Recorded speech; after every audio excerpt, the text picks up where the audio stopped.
Bible एक वर्ष में। नमस्कार, आप सबका बाइबल एक वर्ष में स्वागत है। आप सब ने जो कदम उठाया है प्रभु के वचन सुनने के लिए, यह हमारे जीवन के अंधेरों को दूर करेंगे और हमें प्रभु के प्रकाश में चलाएंगे। आज हम उत्पत्ति ग्रंथ का अध्याय 24, संत मती का अध्याय 6 और सुक्ति ग्रंथ का अध्याय 2 का 16 से 19 वचन तक सुनेंगे। प्रभु का वचन सुनने से पहले आइए हम ईश्वर से प्रार्थना करें। हे प्रभु, हम आपका वचन सुनने वाले हैं। हमारे मन की आंखें खोलें और हमें आध्यात्मिक प्रज्ञा दें ताकि हम आपको जान सकें और आपके वचन के अनुसार अपना जीवन जिए। यह हम मांगते हैं आपसे प्रभु यीशु के नाम, आमीन। उत्पत्ति ग्रंथ अध्याय 24, इसहाक का विवाह। उस समय तक इब्राहिम बहुत बूढ़ा हो गया था और प्रभु ने उसे उसके सब कार्यों में आशीर्वाद दिया था। इब्राहिम ने अपने सबसे पुराने नौकर से, जो उसकी समस्त संपत्ति का प्रबंध करता था, कहा, अपना हाथ मेरी जांघ के नीचे रखो और आकाश तथा पृथ्वी के ईश्वर की शपथ लेकर मुझे वचन दो कि जिन कनानियों के बीच मैं रहता हूँ उनकी कन्याओं में से किसी को भी मेरे पुत्र की पत्नी नहीं बनाओगे, बल्कि मेरे देश और मेरे संबंधियों के पास जाओगे और वहां मेरे पुत्र इसहाक के लिए पत्नी चुनोगे। नौकर ने कहा, हो सकता है कि वहां कोई ऐसी स्त्री नहीं मिले जो मेरे साथ यह देश आना चाहती हो, तो क्या मैं आपके पुत्र को उस देश ले चलूं जिसे आपने छोड़ दिया है? इब्राहिम ने उत्तर दिया, तुम मेरे पुत्र को वहां कदापि नहीं ले जाना। प्रभु आकाश और पृथ्वी के ईश्वर ने मुझे मेरे पिता के घर और मेरे कुटुंब के देश से निकाला और शपथ लेकर मुझसे कहा कि वह यह देश मेरे वंशजों को प्रदान करेगा। वहीं प्रभु तुम्हारे साथ अपना दूत भेजेगा, जिससे तुम वहां से मेरे पुत्र के लिए पत्नी ला सको। यदि कोई स्त्री तुम्हारे साथ चलने के लिए तैयार ना हो तो तुम अपनी इस शपथ से मुक्त होगे, किंतु मेरे पुत्र को वहां कदापि नहीं ले जाना। तब सेवक ने अपने स्वामी इब्राहिम की जांघ के नीचे अपना हाथ रखकर और शपथ खाकर उसे वैसा ही वचन दिया। इसके बाद वह सेवक अपने स्वामी के ऊंटों में से 10 ऊंट और अपने स्वामी की सब प्रकार की सर्वोत्तम चीजें लेकर उत्तरी मेसोपोटामिया के नाहोर नामक नगर के लिए चल पड़ा। वहां पहुंचकर उसने नगर के बाहर एक बावड़ी के पास ऊंटों को बिठा दिया।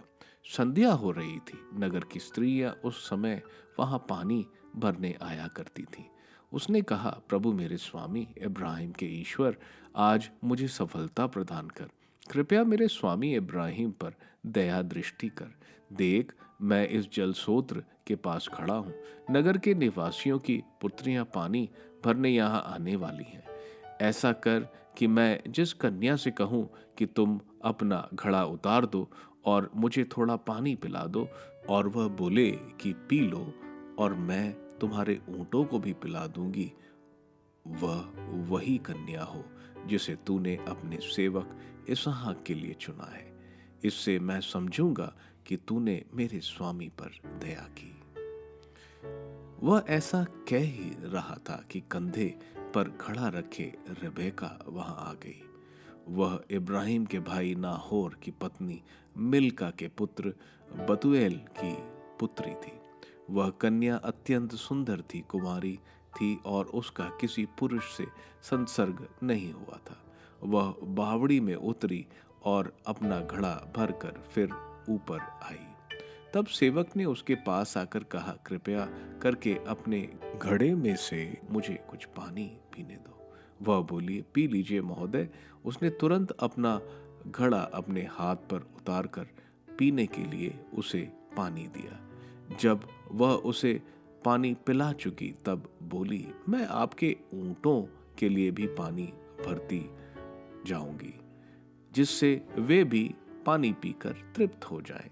उसने तुरंत अपने घड़े का पानी नाद में डाला और पानी भरने के लिए फिर से बावड़ी पर दौड़ी। इस प्रकार वह उसके सब ऊंटों के लिए पानी भरती गई। सेवक यह जानने के लिए चुपचाप खड़ा देखता रहा कि प्रभु ने उसकी यात्रा सफल करी है या नहीं। ऊंटों के पानी पीने के बाद सेवक ने आधे तौले सोने की एक नथ और उसके हाथों में पहनने के लिए 10 तौले सोने के 2 कंगन निकाले और पूछा, तुम किसकी पुत्री हो? मुझे यह बताओ कि क्या तुम्हारे पिता के यहाँ रात बिताने को हमारे लिए स्थान मिलेगा? उसने उसे उत्तर दिया, मैं नाहोर की पुत्री मिल्का के पुत्र बतौल की पुत्री हूँ। फिर उसने कहा, हमारे यहाँ बहुत फुआल और चारा है और रात में रहने को काफी जगह भी। इतना सुनना था कि सेवक ने सर झुकाकर प्रभु को प्रणाम किया और कहा, प्रभु, मेरे स्वामी इब्राहिम का ईश्वर धन्य है। उसने मेरे स्वामी पर दया दृष्टि की और उसके प्रति अपनी सत्य प्रतिज्ञता निभाई है। प्रभु ने मुझे सीधे रास्ते पर अपने स्वामी के भाइयों के यहाँ पहुंचा दिया है। लड़की दौड़कर अपनी माँ के पास आई और उसने घर वालों को सारा हाल सुनाया। रिबेका का लबान नाम का एक भाई था। लबान उस व्यक्ति से मिलने के लिए बावड़ी की तरफ दौड़ा।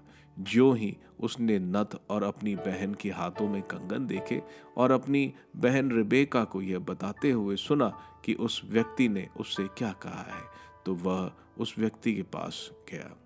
वह अभी तक बावड़ी पर अपने ऊंटों के पास ही खड़ा था। उसने कहा, प्रभु का तुम पर अनुग्रह है, तुम बाहर क्यों खड़े हो? मैंने तुम्हारे रहने का प्रबंध और ऊंटों के लिए भी स्थान तैयार किया है।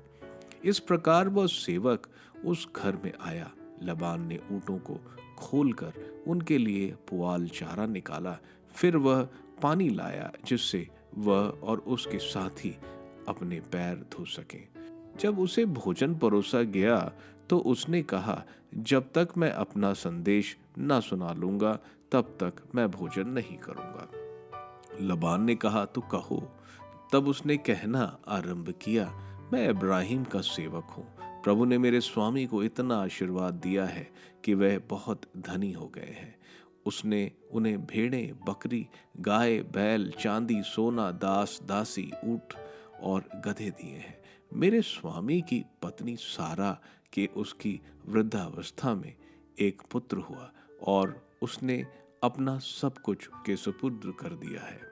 मेरे स्वामी ने मुझे यह शपथ खिलाई कि मैं जिन कनानियों के देश में रहता हूँ उनकी कन्याओं में से किसी के साथ मेरे पुत्र का विवाह नहीं कराना, बल्कि मेरे पिता के घर और मेरे कुटुंब वालों के पास जाकर वहीं से मेरे पुत्र के लिए एक पत्नी लाना। मैंने अपने स्वामी से कहा कि शायद वह स्त्री मेरे साथ आने के लिए राजी नहीं होगी। इस पर उन्होंने मुझसे कहा, प्रभु जिसका मैं भक्त हूँ वही अपने दूत को तुम्हारे साथ भेजकर तुम्हारी यात्रा सफल करेगा। इसलिए तुम मेरे कुल और मेरे पितृगृह में से मेरे पुत्र के लिए एक पत्नी ला सकोगे। परंतु जब तुम मेरे कुटुंब वालों के पास जाओगे और वह तुम्हें कोई कन्या नहीं देंगे तो तुम अपनी शपथ से मुक्त हो जाओगे। ऐसी बात होने पर तुम अपनी शपथ से मुक्त होगे। इसलिए मैं आज बावड़ी के पास आया और मैंने इस प्रकार प्रार्थना की, प्रभु मेरे स्वामी इब्राहिम के ईश्वर, मेरी इस यात्रा को सफल कर। देख, मैं अब इस बावड़ी के पास खड़ा हूँ। अब यदि कोई कन्या पानी भरने यहाँ आए और मैं उससे कहूँ कि अपने घड़े से मुझे कुछ पानी पिला दो और वह मुझसे यह कहे कि पी लो और मैं तुम्हारे ऊँटों के लिए भी पानी भरूंगी, तो वह वही कन्या होगी जिसे प्रभु ने मेरे स्वामी के पुत्र की पत्नी बनने के लिए चुना है। मेरे मन की यह प्रार्थना अभी पूरी भी नहीं हो गई थी कि रिबेका अपने कंधों पर घड़ा रखे वहां आ गई। वह बावड़ी में उतरी और पानी भरने लगी। तब मैंने उससे कहा कि मुझे कुछ पानी पिला दो। उसने तुरंत अपना घड़ा नीचे उतारा और कहा, पी लीजिए। और मैं आपके ऊँटों को भी पिला देती हूँ। मैंने पानी पिया और उसने मेरे ऊँटों को भी पानी पिलाया। इसके बाद मैंने उससे पूछा कि तुम किसकी पुत्री हो? उसने उत्तर दिया कि मैं नाहोर की पत्नी मिल्का के पुत्र बेतुएल की पुत्री हूँ। इस पर मैंने उसकी नाक में एक नथ पहना दी और उसके हाथों में कंगन पहना दिए। मैंने झुककर प्रभु को प्रणाम किया और प्रभु को अपने स्वामी इब्राहिम के ईश्वर को धन्यवाद दिया, क्योंकि उसने मुझे सही मार्ग से यहाँ पहुँचा दिया, जिससे मैं उसके कुटुंब की पुत्री को अपने स्वामी के पुत्र की पत्नी के रूप में प्राप्त करूं। अब यदि आप मेरे स्वामी के प्रति प्रेम तथा ईमान रखना चाहें तो मुझे बताएं, यदि नहीं रखना चाहें तो मुझे बताएं और मैं अन्यत्र पता लगाऊंगा। लबान और बेतूल ने उत्तर दिया, इसमें प्रभु का हाथ है, हम इसमें हस्तक्षेप नहीं कर सकते। रेबेका यहाँ आपके सामने है, इसे अपने साथ ले जाइए, जिससे वह आपके स्वामी के पुत्र की पत्नी बन जाए, जैसा कि प्रभु ने कहा है। जब इब्राहिम के सेवक ने उनके ये शब्द सुने तो उसने पृथ्वी पर सिर नमा कर प्रभु को दंडवत किया। इसके बाद उस सेवक ने चांदी सोने के आभूषण और वस्त्र निकाले और उन्हें रिबेका को भेंट में दिए। उसने उसके भाई और माँ को भी बहुमूल्य भेंट दिए। उसने और उसके साथियों ने भोजन किया और वहीं रात बिताई। दूसरे दिन सुबह उठकर उसने कहा, अब मुझे अपने स्वामी के यहाँ जाने की अनुमति दीजिए। इस पर रेबेका के भाई और उसकी माँ ने कहा, लड़की कुछ दिन तक 10 दिन तक हमारे पास रह जाए, इसके बाद वह चली जाएगी। परंतु उसने यह उत्तर दिया, जब प्रभु ने मेरी यात्रा सफल कर दी है तो मुझे मत रोकिए, मुझे विदा कीजिए, जिससे मैं अपने स्वामी के पास लौट जाऊं। उन्होंने कहा, हम लड़की को बुलाकर उसी से पूछ लें। उन्होंने रेबेका को बुलाकर उससे कहा, क्या तुम इस मनुष्य के साथ जाने को तैयार हो? वह बोली, जी हाँ, जाऊंगी। इस पर उन्होंने उसकी धाय के साथ अपनी बहन रेबेका को इब्राहिम के सेवक और उसके परिजनों के साथ जाने दिया। उन्होंने यह कहते हुए रेबेका को आशीर्वाद दिया, हमारी बहन, तुम हजारों क्या लाखों की माता बन जाओ। तुम्हारा वंश अपने शत्रुओं के नगरों पर अधिकार करे। रेबेका और उसकी दासियां ऊंट पर चढ़कर उस मनुष्य के साथ चली गईं। इस प्रकार इब्राहिम का सेवक रेबेका को साथ ले कर चला गया। इसहाक लाही रोई नामक कुएं में लौटा था, क्योंकि उस समय वह नागेब प्रदेश में रहता था।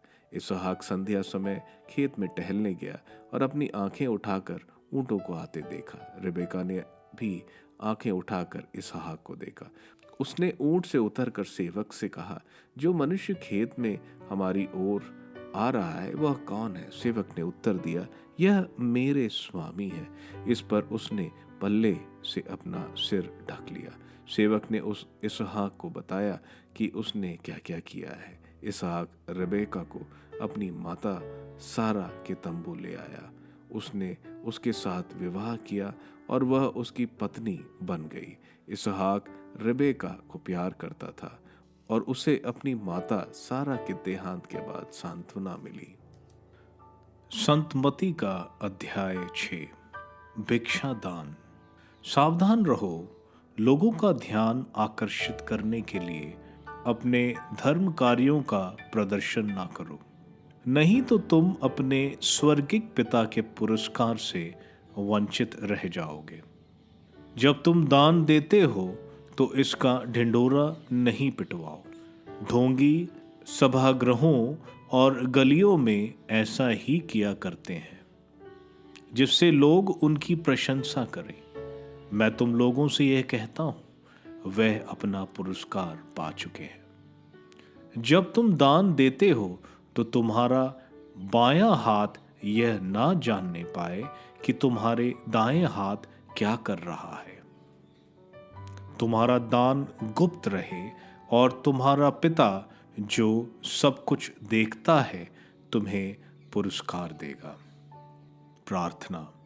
ढोंगियों की तरह प्रार्थना नहीं करो। वे सभागृहों में और चौकों पर खड़ा होकर प्रार्थना करना पसंद करते हैं, जिससे लोग उन्हें देखें। मैं तुम लोगों से यह कहता हूँ, वह अपना पुरस्कार पा चुके हैं। जब तुम प्रार्थना करते हो तो अपने कमरे में जाकर द्वार बंद कर लो और एकांत में अपने पिता से प्रार्थना करो। तुम्हारा पिता जो एकांत को भी देखता है तुम्हें पुरस्कार देगा। आदर्श प्रार्थना। प्रार्थना करते समय गैर यहूदियों की तरह रट नहीं लगाओ। वे समझते हैं कि लंबी लंबी प्रार्थनाएं करने से हमारी सुनवाई होती है। उनके समान नहीं बनो, क्योंकि तुम्हारे मांगने से पहले ही तुम्हारा पिता जानता है कि तुम्हें किन किन चीज़ों की ज़रूरत है। तो इस प्रकार प्रार्थना किया करो। स्वर्ग में विराजमान हमारे पिता, तेरा नाम पवित्र माना जाए, तेरा राज्य आए, तेरी इच्छा जैसे स्वर्ग में वैसे पृथ्वी पर भी पूरी हो। आज हमारा प्रतिदिन का आहार हमें दे। हमारे अपराध क्षमा कर, जैसे हमने भी अपने अपराधियों को क्षमा किया है। और हमें परीक्षा में ना डाल, बल्कि बुराई से हमें बचा। यदि तुम दूसरों के अपराध क्षमा करोगे तो तुम्हारा स्वर्गिक पिता भी तुम्हें क्षमा करेगा। परंतु यदि तुम दूसरों को क्षमा नहीं करोगे तो तुम्हारा पिता भी तुम्हारे अपराध क्षमा नहीं करेगा। उपवास। ढोंगियों की तरह मुंह उदास बनाकर उपवास नहीं करो। वह अपना मुंह मलिन बना लेते हैं, जिससे लोग यह समझें कि वह उपवास कर रहे हैं। मैं तुम लोगों से यह कहता हूं, वह अपना पुरस्कार पा चुके हैं। जब तुम उपवास करते हो तो अपने सिर में तेल लगाओ और अपना मुंह धो लो, जिससे लोगों को नहीं, केवल तुम्हारे पिता को जो अदृश्य है, यह पता चले कि तुम उपवास कर रहे हो। तुम्हारा पिता जो अदृश्य को भी देखता है तुम्हें पुरस्कार देगा। सच्चा धन। पृथ्वी पर अपने लिए पूंजी जमा नहीं करो, जहां मोर्चा लगता है, कीड़े खाते हैं और चोर सेंध लगाकर चुराते हैं। स्वर्ग में अपने लिए पूंजी जमा करो, जहां ना तो मोर्चा लगता है, ना कीड़े खाते हैं और ना चोर सेंध लगाकर चुराते हैं। क्योंकि जहां तुम्हारी पूंजी है, वहीं तुम्हारा हृदय भी होगा। शरीर की ज्योति। आंख शरीर का दीपक है। यदि तुम्हारी आंख अच्छी है तो तुम्हारा सारा शरीर प्रकाशमान होगा, किंतु यदि तुम्हारी आंख बीमार है तो तुम्हारा सारा शरीर अंधकारमय होगा। इसलिए जो ज्योति तुम में है, यदि वही अंधकार है तो यह कितना घोर अंधकार होगा। ईश्वर और धन। कोई भी दो स्वामियों की सेवा नहीं कर सकता। वह या तो एक से बैर कर और दूसरों से प्रेम करेगा, या एक का आदर और दूसरे का तिरस्कार करेगा। तुम ईश्वर और धन दोनों की सेवा नहीं कर सकते। ईश्वर पर भरोसा। मैं तुम लोगों से कहता हूं, चिंता मत करो, ना अपने जीवन निर्वाह की कि हम क्या खाएं, और ना अपने शरीर की कि हम क्या पहने। क्या जीवन भोजन से बढ़कर नहीं, और क्या शरीर कपड़े से बढ़कर नहीं। आकाश के पक्षियों को देखो, वे ना तो बोते हैं, ना लुनते हैं और ना बकरों में जमा करते हैं, फिर भी तुम्हारा स्वर्गिक पिता उन्हें खिलाता है। क्या तुम उनसे बढ़कर नहीं हो? चिंता करने से तुम में से कौन अपनी आयु घड़ी भर भी बढ़ा सकता है? और कपड़ों की चिंता क्यों करते हो? खेत के फूलों को देखो, वो कैसे बढ़ते हैं। वो ना तो श्रम करते हैं और ना कताते हैं। फिर भी मैं तुम्हें विश्वास दिलाता हूं कि सुलेमान अपने पूरे ठाट बाट में उनमें से एक का भी बराबरी नहीं कर सकता था। रे अल्पविश्वासियों, खेत की घास आज भर है और कल चूल्हे में झोंक दी जाएगी। यदि उसे भी ईश्वर इस प्रकार सजाता है तो वह तुम्हें क्यों नहीं पहनाएगा। इसलिए यह कहते हुए चिंता मत करो, हम क्या खाएं, क्या पिएं, क्या पहने। इन सब चीजों की खोज में गैर यहूदी लगे रहते हैं। तुम्हारा स्वर्गिक पिता जानता है कि तुम्हें इन सभी चीजों की जरूरत है। तुम सबसे पहले ईश्वर के राज्य और उसकी धार्मिकता की खोज में लगे रहो, और ये सब चीजें तुम्हें यूं ही मिल जाएंगी। कल की चिंता मत करो, कल अपनी चिंता स्वयं कर लेगा। आज की मुसीबत आज के लिए बहुत है। सुक्ति ग्रंथ अध्याय 2 वचन 16 से 19। प्रज्ञा तुमको परस्त्री के जाल से बचाएगी, उस व्यभिचारिणी के सम्मोहक वचनों से जिसने अपनी युवा अवस्था के साथी का परित्याग किया और अपने ईश्वर का विधान भुला दिया। उसका घर मृत्यु की ओर, उसका पथ अधोलोक की ओर जाता है। जो उसके यहाँ अंदर जाता है वह लौटकर जीवन के मार्ग पर फिर पैर नहीं रखता। उत्पत्ति ग्रंथ के अध्याय 24 में हम देखते हैं इब्राहिम अपने बेटे के लिए एक पत्नी चाहता है, और वो चाहता है कि उसकी बहू उसके परिवार जो कि खलदैया देश के उर नगर में रहते थे उनसे चाहता था, क्योंकि कानान देश के लोग पाप में थे और वो नहीं चाहता था उसके पुत्र की पत्नी कानान देश से हो। इसलिए वो अपने सबसे विश्वसनीय नौकर को भेजता है।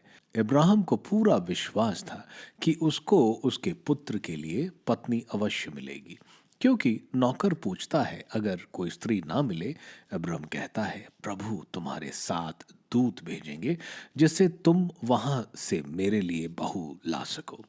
आगे हम देखते हैं कि नौकर की प्रार्थना पूरी की जाती है और ईश्वर रेबेका को दिखाते हैं कि यह है वह स्त्री जो इसहाक की पत्नी होगी। इस तरह हम देखते हैं नौकर नाहोर के पुत्र की बेटी रेबेका को लेकर वापस आता है और इसहाक और रेबेका का विवाह होता है। यहाँ हमें एक बहुत महत्वपूर्ण बात देखने को मिलती है। यहाँ वधू के लिए ईश्वर से मदद ली जा रही है।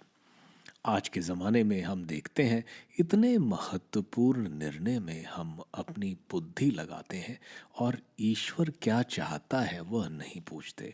इसलिए आज इतने डाइवर्स हो रहे हैं। ईश्वर ने सबके लिए एक साथी बनाया है। यह हम देखते हैं टोबित के ग्रंथ में अध्याय 6 वचन 17 में यह बात बताई गई है। इसलिए प्रभु से इसके बारे में पूछना कि यह व्यक्ति मेरे लिए सही है या नहीं बहुत जरूरी है। संत मती के अध्याय 6 में हम फिर देखते हैं प्रभु अपने शिष्यों को जो उनको सुनने के लिए आए हैं उनको बता रहे हैं यहूदी शास्त्री और पंडित पुराने विधान का मर्म नहीं समझ पाए। वह आज्ञाओं को बाहर से पालन करते थे लेकिन हृदय से नहीं। इसलिए प्रभु बोल रहे हैं तुम्हारी धार्मिकता उनसे आगे होनी चाहिए। यहूदियों के धार्मिकता के 3 मुख्य स्तंभ हैं, दान देना, प्रार्थना करना और उपवास करना। ये तीनों हमें लोगों से प्रशंसा हासिल करने के लिए नहीं बल्कि ईश्वर को प्रसन्न करने के लिए करना चाहिए। प्रभु बोलते हैं जब तुम दान दो तो ढिंढोरा नहीं पीटो और दूसरे को नहीं दिखाओ। जो भी दान देता है और उसका दिखावा नहीं करता है उसे ईश्वर की आशीष मिलेगी। जब तुम प्रार्थना करो तो मंदिर में खड़े होकर अपनी धार्मिकता का दिखावा ना करो ताकि तुम्हें दूसरों की प्रशंसा मिले, बल्कि एक एकांत स्थान में दरवाजा बंद करके ईश्वर से प्रार्थना करो। कोई कमरे में ही बंद दरवाजा करके प्रार्थना करने की जरूरत नहीं। जरूरत है अपने मन को सब चीजों से दूर करके ईश्वर में मन लगाकर प्रभु से प्रार्थना कर सके, प्रभु के साथ समय बिता सकें। हम प्रभु की उपस्थिति महसूस करेंगे और ईश्वर का आशीर्वाद हमारे ऊपर रहेगा। ईश्वर को हमारी ज़रूरतें मालूम है। हमें लंबी प्रार्थनाओं से ईश्वर को इस बात का बोध्य देने की ज़रूरत नहीं है। इसके बाद प्रभु ने बहुत शक्तिशाली प्रार्थना सिखाई। इससे पहले प्रभु विश्वमंडल के ईश्वर को पिता की तरह संबोधित करना सिखाते हैं। ऐसा रिश्ता पहले किसी ने नहीं बताया था। शक्तिशाली ईश्वर के हम पुत्र पुत्री हैं। हमारा संबोधन ही हमें उस नजदीकी रिश्ता महसूस कराता है। ईश्वर का नाम पवित्र माना जाए। इससे हम यह नहीं कहना चाहते कि ईश्वर के नाम को पवित्र करा जाए। ईश्वर पवित्र है। इससे कहने का तात्पर्य है कि ईश्वर का नाम पवित्र है, सब लोग जाने। ईश्वर का राज्य आए, यह बात पुराने विधान में नबियों ने काफी भविष्यवाणियों में कहा कि ईश्वर इज़राइल और सारे राष्ट्रों पर अपना राज्य स्थापित करेंगे। इसके साथ जो प्रार्थना कर रहा है वह यह भी बोल रहा है, ईश्वर का राज्य मेरे जीवन पर भी आए। आगे हम निवेदन देखते हैं कि प्रभु की इच्छा स्वर्ग में स्वर्गदूत और संत पूर्ण रूप से पूरी करते हैं, उसी तरह पृथ्वी पर भी पूर्ण हो। आगे के निवेदन हमारी आवश्यकताओं के लिए है। प्रतिदिन का आहार यानी हमारा भोजन, हमारा काम। कुछ संत आहार को परम प्रसाद मानते हैं, क्योंकि पुराने विधान में इज़राइलियों को स्वर्ग से मन्ना मिलता। उसी तरह परम प्रसाद प्रभु ईसा मसीह का शरीर है। परम प्रसाद स्वर्ग की रोटी है, क्योंकि वह प्रभु का शरीर है। इसके बाद हम विनती करते हैं हमारे पाप क्षमा के लिए। पाप क्षमा के लिए हमें दूसरों के पाप भी क्षमा करने की ज़रूरत है, जो अधिकतर लोगों के लिए मुश्किल होता है। आगे की विनती हमें परीक्षा में न डालने के लिए है। प्रभु परीक्षा नहीं लेते, लेकिन वे परीक्षा की अनुमति देते हैं ताकि जो बात उनको मालूम है हमें भी मालूम हो। दूसरा, अगर परीक्षा होती है तो ईश्वर उस परीक्षा में विजयी होने की ताकत भी देते हैं। ये हम देखते हैं कुरिन्थियों के नाम संत पौलुस का पहला पत्र अध्याय 10 वचन 13 में। इसके बाद की विनती हमें बुराई से बचाएं। बुराई व्यक्ति से संबंधित होता है। इसके साथ शैतान भी बुराई में हमें डालने की कोशिश करता है। तो यहाँ विनती इन बुराइयों से रक्षा के लिए है। आगे प्रभु उपवास के बारे में बता रहे हैं। उपवास बहुत ज़रूरी है, क्योंकि ये हमें हमारे शारीरिक इच्छाओं को मारना सिखाता है। प्रभु कहते हैं, जब तुम यह करो तो दिखावा ना करो, बल्कि अपने सर पर तेल लगाओ, ऐसा लगे तुम उपवास नहीं कर रहे हो। सिर्फ ईश्वर को मालूम होना चाहिए। आगे प्रभु बोल रहे हैं, अपने लिए पृथ्वी पर खजाना ना इकट्ठा करो, परंतु अपनी धार्मिकता से स्वर्ग में अपना खजाना इकट्ठा करो, दान धर्म और अच्छे कार्य से। और तुम्हारा हृदय जहाँ है वहीं तुम्हारा खजाना इकट्ठा करोगे। और तुम्हारा हृदय जहाँ है वहीं तुम अपना खजाना इकट्ठा करोगे। अगर तुम्हारा हृदय स्वर्ग राज्य में है तो तुम धार्मिकता का खजाना इकट्ठा करोगे, नहीं तो नश्वर खजाना इकट्ठा करोगे। प्रभु आंखों के बारे में बता रहे हैं कि आंखें शरीर के दीपक हैं। अगर आंखों में ईर्ष्या, स्वार्थ, व्यभिचार है तो अंधेरा है। लेकिन अगर अच्छे विचार होंगे तो शरीर प्रकाशमान होगा। प्रभु आगे बोल रहे हैं कि तुम दो लोगों के दास नहीं हो सकते, ईश्वर और धन। ध्यान देने वाली बात यह है कि प्रभु ने शैतान नहीं बोला, धन बोला। इससे यह मालूम चलता है धन का प्रलोभन कितना ज्यादा है कि वो हमें ईश्वर से दूर ले जा सकता है। प्रभु आगे भविष्य की चिंता ना करने को बोल रहे हैं। क्या खाओगे, क्या पहनोगे, तुम ईश्वर अपने अन्नदाता पर विश्वास करो। और अगर हम ईश्वर के राज्य और उनकी इच्छा पर प्राथमिकता देंगे तो प्रभु हमारी हर जरूरत प्रदान करेंगे। सुक्ति ग्रंथ के अध्याय 2 के वचन 16 से 19 में हम सुनते हैं कि प्रज्ञा जो दुष्ट से तो बचाती है, एक परस्त्रीय व्यभिचारिणी स्त्री से भी बचाती है। उसकी मीठी बातों के चुंगल से बचाता है। जो भी उसके घर में जाता है वह फिर कभी जीवन के मार्ग पर नहीं आता। इसलिए प्रज्ञा ऐसी जगह से बचाएगी और अच्छे लोगों के रास्ते ले जाएगी। आप सबको धन्यवाद ईश्वर के वचन सुनने के लिए। मैं आपसे विनती करता हूं कि आप बाइबल एक वर्ष में को दूसरों के साथ शेयर करें, क्योंकि प्रभु का वचन स्वयं प्रभु यीशु है। प्रभु को दूसरों को देने वालों को प्रभु की आशीष जरूर मिलेगी। मैं आप सबका बड़ी बेसब्री से कल इंतजार करूंगा। धन्यवाद।